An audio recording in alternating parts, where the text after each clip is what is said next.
Good evening and welcome. My name is Steve, K2GOG, and tonight we are going to be going through a basic and non-technical overview about Winter Field Day in just about 15 minutes.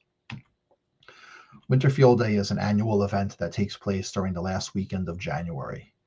It's often used as a training environment to help practice cold weather preparedness using amateur radio technology and methods. One of the major benefits of participating in Winter Field Day is to hone some survival communication skills by contacting other participants across the world.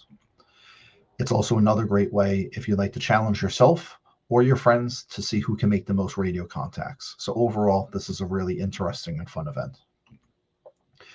This is an amateur radio focused event, but you do not need to have an amateur radio license. You're more than welcome to visit any of your local clubs who are participating in this event. You can learn about where those locations are by visiting www.winterfieldday.com. If you'd like to stay in the comfort of your home during the cold winter months, or maybe to just get a better idea as to what to expect, you can actually listen to most of the radio activity over the internet, and you do not need a license to listen in. If you hear something interesting over the internet, or if you visit one of your local clubs who are participating in the event, you will be able to find out how to get your amateur radio license from those folks in your local area club if what you hear or see is of interest to you. So how do you actually listen to this activity over the internet? There's many different frequencies that are used, and different frequencies have different local or global benefit. So this is not something that is just related to Winter Field Day. You can do this at any time of the year. But if you'd like to get started, you can visit www.websdr.com, which is a free network of receivers that are connected to the internet for anyone to listen to. Since we are talking about Winter Field Day, tune to this website, websdr.com, and find your local receiver sometime between the local time of 2 p.m. Saturday to 2 p.m. Sunday, the last weekend of January. You can look at the WebSDR website to determine the frequencies, but generally speaking, the 20, 40, and 80 meter frequency bands are going to be most active for Winter Field Day. Now let's actually back up a step and talk about amateur radio and the outdoors. If you do enjoy being outdoors and if you need to communicate, can you? Sometimes if you're reliant upon your cell phone, you may find yourself in a situation where the battery has mysteriously lost its power, or maybe you're somewhere out in the wilderness and you do not have access to cellular network communication. And this is one of the reasons why having an interest in amateur radio may be important, not only for just everyday communications, but also especially as it relates to emergency communications. Generally speaking, if you're on different frequencies, no matter what time of day it is, you should be able to find somebody to talk to and relay if you have an emergency communications need. There's also many different little subcultures as exist in many parts of other hobbies, and amateur radio is no different. So if you'd like to practice taking amateur radio to places like mountains, islands, or even parks, there's many different ways that you can focus your efforts specific to that. And as we see on the right, we have Nolan N2WU practicing something called Summits on the Air from Whiteface Mountain, and he has a really great blog, and you can visit him at www.n2wu for further information. So now let's talk about some of the basics about Winter Field Day. This does not mean that it's cold everywhere. Winter Field Day still takes place in other parts of the country. So if you're in Florida or Southern California, not only can you still participate in Winter Field Day, but you'll also be glad to know that those that are in the colder parts of the country will be making contacts in various parts of the world as well. This event is basically divided amongst 3 different operating classes for the event. These are known as outside, inside, and home, and I'll get into that in a little bit later. But most importantly, if you are going to be participating in an event like Winter Field Day, practice with your equipment and also know what your comfort levels are beforehand. You want this to be a good experience for yourself and practicing and understanding what your capabilities are beforehand will go a long way. So let's take a few moments to go through some tips and tricks specific to outside, inside, and home. So the first thing important to know about outside operations for winter field day is that everything is totally off grid and everything is temporary. So your location, it could be something like a tent or some type of temporary shelter. That is something that you're going to need to consider about how you will stay warm in some type of a temporary shelter. Same thing goes with antennas. Keep it simple. Cold weather tends to complicate things.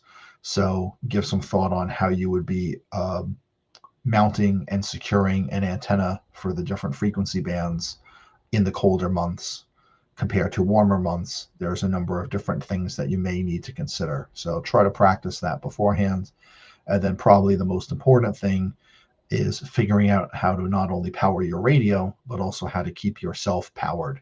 And so how will you add electricity to power your radio and or computer equipment in the cold for up to 24 hours is a interesting task. And also same thing, how will you keep yourself warm and fed? So those are some things that you might want to consider. And we'll talk a little bit about that later. But let's now move to inside. So inside means that you're in a building that is permanent and you have power and you have heat. The only things that are different in inside is that you will be using a temporary antenna and a temporary radio setup, like we could see the folks in the picture at left using their equipment mounted in some easy to move boxes in a community center or school. So finding out where you will operate, it could be in your garage, it could be in a shed, could be in a friend's house, but not permanent structure. So if they have a garage, you can do that there, or if you have a local community center. So there's many different challenges that you have different to outside that you may want to keep in mind. And same thing goes for antenna. Since it is a temporary antenna, you're going to face the same exact situation as the outside folks. So do some pre-planning to figure out how you're going to make the most effective use of your antenna. Finally, power. The good thing is that's mostly taken care of. So now what you can do is focus on maybe having some maybe better food options or maybe extending some more social benefits. But most importantly, the overall goal of the inside class of Winter Field Day is to basically just not be at home. So it's more than okay to participate as inside. You do not need to be out in the cold weather. But most importantly, the goal is to get out during these cold winter months and find some ways to be active.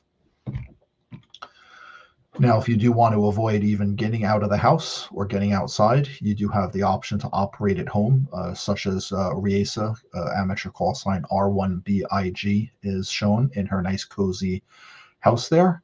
That means everything you're doing is exactly how you would do during any other time that you'd be utilizing amateur radio from home.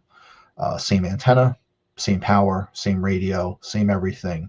But there are some ways that you can challenge yourself. If you are operating from home, one way to challenge yourself is to maybe turn your transmit power down and see how low of a power level you can still use and make effective communications. Another way that you could also help during Winter Field Day is to encourage those that are outside or inside and try to find ways to help them. There's a whole way that you can look into something called spotting, which means that you can listen out for interesting stations, and there's different websites where you can share what frequency they're on to help other people try to find some rare contacts. And so there's, I think, a number of different ways that even though if a home station is not in the field, there are ways that you can help and encourage some really amazing things to take place during the Winter Field Day event. Now, what about if you wanted to go outside but stay in your car or your truck? Technically, that counts as an outside station. The Winter Field Day Association rules are actually very clear about this. A car basically needs to be turned on to supply heat and to supply power to a radio. A car is not considered an insulated environment. A car, even if you might think of having a permanent antenna, it's always temporary. Same thing with equipment. Any radio equipment or antennas that you mount in or outside of your vehicle are considered temporary. So operating as a car gives you some other interesting opportunities and flexibilities compared to maybe some of the other stations. So if you'd like to go and find an interesting parking lot at a park or other interesting place, these are some ways where you can take part of Winter Field Day. So let's now talk about how to make a radio contact. It's actually very simple. There's 3 basic pieces of information that need to be exchanged. That's your call sign. So into HVD as an example, station class. So 3O stands for 3 transmitters run by different people at the same site outside. So O equals Oscar in phonetics. And then lastly, your locator. So for this event, we use what is called the ARRL section designators. So if you are in the Hudson Valley of New York, you would use the ENY acronym for that particular part of the country. And you can see at the right, there's a screen capture of the popular N3FJP logging software, which is really helpful because you're going to need to make sure that you get accurate details on not only who you're contacting, but also making sure that they understand who they are speaking to. And so using an application such as the N3FJP software really helps make the most of that. You will log any of your contacts regardless of what type of communications mode that you're using the same way. So if you're using voice or Morse code or data modes such as slow scan television or JS8 call data or VARA-C as some other examples for text-based communication or visual, you can log all of those contacts right in here, which is a little easier than trying to keep track of it on pen and paper and then transcribe it later. So that's why you'd want to have special attention to keeping track of all of your contacts. So now let's kind of shift gears and talk about some basic shopping lists. This is if you are new to amateur radio and you're looking to get out and operate for Winter Field Day on your own.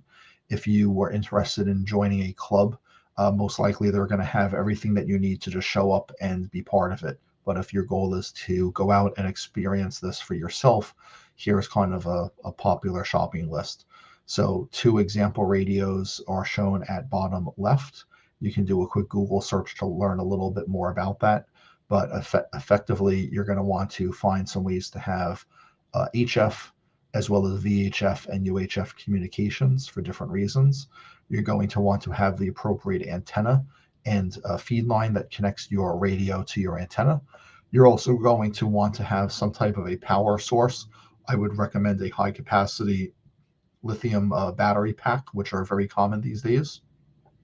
You'll also need to have either a tablet, smartphone, or laptop for contact logging, or you can use a small paper notebook and pen and type that in later. And then lastly, human comfort is most important. And the goal of this presentation, again, as a reminder, is basic and non-technical as possible. So if you want to search for any of this stuff later, that'll help fill in some of the blanks. So some ideas on what I mean in terms of human comfort. This is taking into account a outside daytime operation. Same thing as night, but clothing, that's very important. I would suggest dress in layers. Warm air tends to get trapped between them. You could put layers on, you could tape layers off. That is better than using one really big warm coat. You're also going to want to make sure that your feet stay warm and dry. Moisture tends to make your feet colder.